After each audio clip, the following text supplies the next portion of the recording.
It's not about what you got, it's about what you make of what you got. So many times मैं इतने लोगों को देखता हूँ उस इनसिक्योरिटीज़ में जी रहे होते हैं दूसरों को देख के कि मेरे पास ये नहीं है, मेरे पास ये नहीं है. गाइज अब एक सच बता देता हूँ, देखो जो मिला है वो मिला है, अब कुछ कर सकते नहीं हो इस बारे में. But what you do with it is gonna define you. You have heard the quote कि if you are born poor it's not your fault, but if you die poor it's your fault. But somewhere ना जब उस चीज़ के लिए काम कर रहे होते हैं इंसेंसेस आते हैं कि हमारा मॉब लेवल कम हो जाता है, बट उस इनसिक्योरिटी के आगे का क्या स्टेप है वो आप पे मैटर करता है. और if you didn't have the height जो आपको चाहिए थी, so you can just sit and cry about it, insecure होते रहो, क्रिप करते रहो, पर जिंदगी में कोई कुछ नहीं बदलने वाला.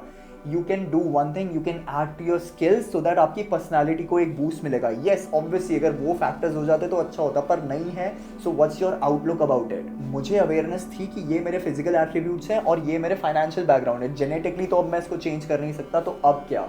माइंडसेट एक ऐसी चीज़ है जिसके ऊपर आपका कंट्रोल है. Unless you are mentally unstable, if you have a proper cognitive functioning, you should not ideally crib about the stuff.